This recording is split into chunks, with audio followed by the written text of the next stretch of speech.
नमस्कार दोस्तों, इस वीडियो में जिस स्टॉक के बारे में हम बात करने वाले हैं उसका नाम है housing and urban development corporation limited, जिसको हम हुडको के नाम से जानते हैं। ये स्टॉक 286 के प्राइस पे ट्रेड कर रहा है। मार्केट में आज इसने 1.50% का डाउन मूव दिया था। मार्केट कैप है इसकी 57,224 करोड़ की। प्रमोटर होल्डिंग 75% है। बुक वैल्यू 83 है। डिविडेंड यील्ड इसकी 1.35% है एंड फेस वैल्यू 10 है। फंडामेंटल वीडियो मैं ऑलरेडी बना चुकी हूँ, प्लेलिस्ट में ऐड करती हूँ, आप देख सकते हैं। अभी के लिए शॉर्ट में देखें तो प्राइस ने 50 DMA को डेथ क्रॉस दिया है। होपफुली जल्दी ही मार्केट में रिकवरी आएगी एंड ये गोल्डन क्रॉस बनेगा एंड 200 DMA से ऑफ कोर्स ऊपर ट्रेड कर रहा है। पी रेशियो की बात करें तो मीडियन से थोड़ी सी ऊपर है 5 ईयर्स के टाइम स्पेन पे। 1 मंथ पे देखें तो मीडियन से नीचे है छोटू सी, तो ये एक पॉजिटिव पॉइंट है। सेल्स एंड मार्जिन की बात करें तो ग्रॉस प्रॉफिट मार्जिन हमारा 100 पे इंटैक्ट है। Revenue quarter on quarter increase हुआ था एंड ये मार्च का क्वार्टर का रिजल्ट है। जून के क्वार्टर के रिजल्ट की डेट आ चुकी है एंड 12 अगस्त को रिजल्ट आना है, मतलब ऑलमोस्ट 1 वीक अभी पड़ा हुआ है। एंड अभी के लिए चलते हैं इसके चार्ट पे देखिए आज फिर से हमें डाउन मूव देखने को मिला है।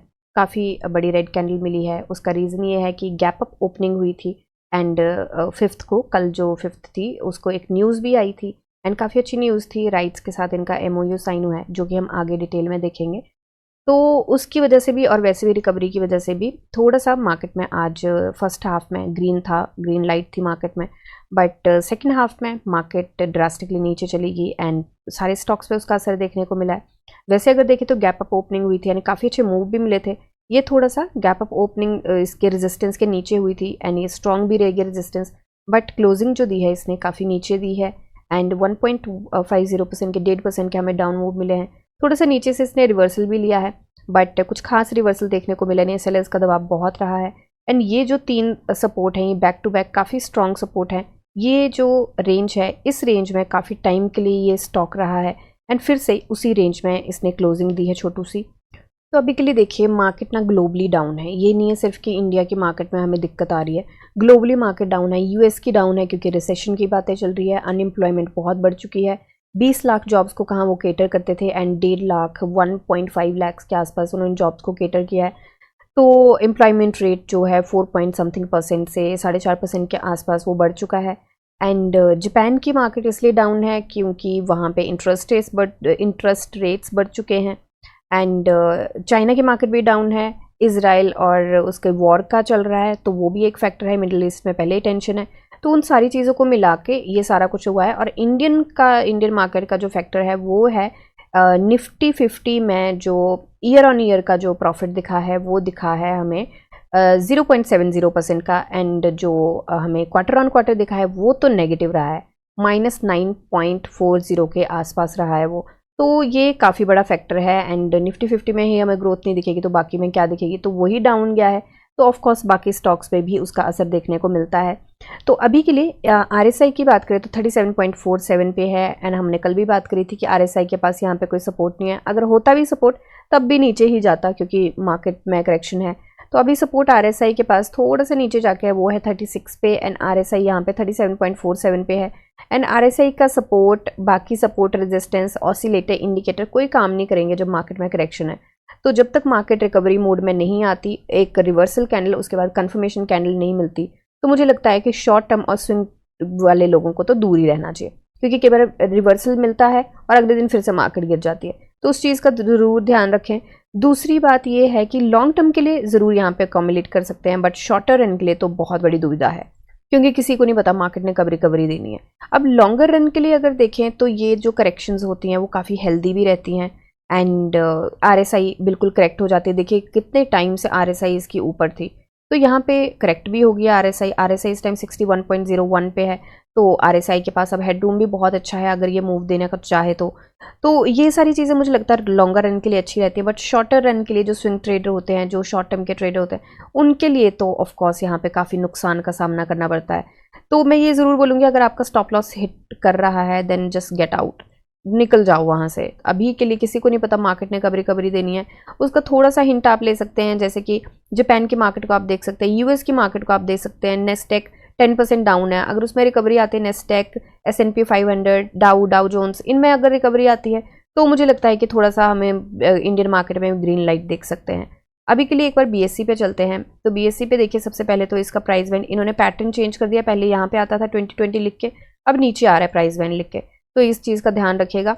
20% का इसका प्राइस बैंड है। एंड एक न्यूज़ आई थी 5th को, जो कि हमारे वीडियो बनाने से बाद आई है आई थिंक प्रॉबेबली। तो यहाँ पे न्यूज़ ये है कि इनके बीच एक MOU साइन हुआ है, और किस किस के बीच हुआ है, हुडको एंड राइट्स के बीच में ये MOU साइन हुआ है। और ये MOU क्या बोलता है, the MOU is a collaboration to undertake comprehensive range of consultancy slash fee based project slash services from concept to commissioning in identified sector, wherein HUDCO shall extend its project management consultancy services for project being implemented by RITES, and shall also provide term leading by various specific infrastructure projects। तो यहाँ पे इन्होंने बोला है कि consultancy services देगा, और यहाँ पे ये भी लिखा है कि where consultancy services are undertaken by RITES, further RITES shall provide consultancy expertise whenever required by HUDCO in the project being financed by HUDCO।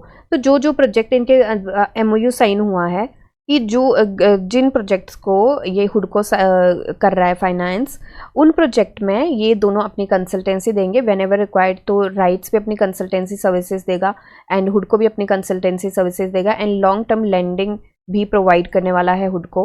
तो इनके बीच में MOU साइन हुआ है, दोनों ही कंस्ट्रक्शन के कंपनीज हैं।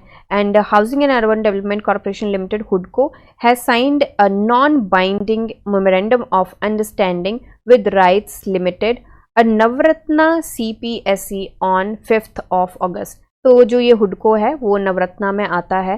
तो यहाँ पे ये काफ़ी अच्छा चीज़ है, क्योंकि राइट्स भी काफ़ी अच्छी कंपनी है एंड काफ़ी अच्छा काम करती है। एंड यहाँ पे हुडको तो ऑफ कोर्स गवर्नमेंट की कंपनी है, बहुत अच्छा काम करती है। तो यहाँ पे ये ज़रूर है कि ये दोनों मिलकर काम करने वाले हैं, तो कुछ अच्छे प्रोजेक्ट्स आ सकते हैं। अभी मेमोरेंडम ऑफ अंडरस्टैंडिंग साइन हुआ, MOU साइन हुआ है, कल को इनके प्रोजेक्ट्स के भी बात आ सकते हैं कि ये प्रोजेक्ट इनको मिले या समथिंग लाइक दैट। ठीक है, तो यहाँ पे डिलीवरी परसेंटेज की बात करें तो यहाँ पे 22.85% गया है, कुछ खास डिलीवरी परसेंटेज नहीं गया है यहाँ पे। हालांकि इतना अच्छा ये न्यूज़ भी आई थी, हालांकि यहाँ पे प्रोजेक्ट की न्यूज़ नहीं आई है, यहाँ पे MOU की ही न्यूज़ आई है। बट MOU भी कोई क्यों साइन करेगा अगर उनका आगे काम नहीं करना होगा। तो ये काफ़ी अच्छी न्यूज़ मुझे लगता है लॉन्गर रन के लिए है। तो अभी के लिए एंट्री पॉइंट से अगर बात करें तो big no, caps lock on no, मेरी तरफ से तो बिल्कुल मना है। मैं अगर यहाँ पे होती मैं कभी एंट्री नहीं बनाती, मुझे पहले रिवर्सल कैंडल चाहिए और रिवर्सल के बाद कंफर्मेशन कैंडल चाहिए, तभी मैं एंट्री बना सकती हूँ। एंड ये वाली रेजिस्टेंस इतनी स्ट्रांग नहीं है, बट सपोर्ट भी बना है एंड रेजिस्टेंस भी आई है। तो मुझे लगता है चाहे मार्केट इसमें करेक्शन में आई है, बट फिर भी मायने ये रखती है। एंड उसके बाद ये जो रेजिस्टेंस है, ये तो बहुत ज़्यादा स्ट्रांगली इसको फेस करनी पड़ेगी अगेन, क्योंकि पहले तो चलो ये इसका यहाँ पे रैली बनी थी, काफ़ी टाइम से निकला था तो निकल गया था, बट यहाँ पे अब बहुत स्ट्रांगली फेस करना पड़ेगा। पहले इतना हर्डल भी नहीं था, अभी इसको हर्डल आया है। तो यहाँ पे सपोर्ट कितना टाइम बना है, ये इसको बहुत स्ट्रांगली फेस करनी पड़ेगी। 311 की है एंड उसके बाद 323 की तो एक काफ़ी ज़्यादा स्ट्रांग रेजिस्टेंस है ये। तो मतलब 311 एंड 323 के बीच का जो एरिया है ना, ये काफ़ी हिकअप वाला रहने वाला है। इसका प्राइस बैंड जो है वो 20% का है। तो अगर रिकवरी जब आती है मार्केट में तब एकदम से निकल जाए वो एक अलग बात है, बट ये भी ज़रूर ध्यान रखें कि जब अगर निकलता है 2-3 दिनों में भी ये निकलता है तो इसको ये चैनल का भी हिक्कप आएगा। वो काफ़ी दूर है वैसे तो, बट यस ये चीज़ भी ज़रूर ध्यान रखें। एंड ये जो हमने यहाँ पे रेजिस्टेंस लगाई है, ये स्ट्रॉन्ग रेजिस्टेंस जो रेड कलर में है वो स्ट्रॉन्ग रेजिस्टेंस है, जो येलो में है वो थोड़ी वीक रेजिस्टेंस है। इनफैक्ट ये भी वीक नहीं है, ये भी स्ट्रॉन्ग है। तो इसके रास्ते में सारी स्ट्रॉन्ग रेजिस्टेंस ही है, ये भी स्ट्रॉन्ग है, ये भी ऑरेंज नहीं है, ये भी रेड है। तो ये सारी की सारी स्ट्रॉन्ग रेजिस्टेंस है, तो उस चीज़ का ज़रूर ध्यान रखें।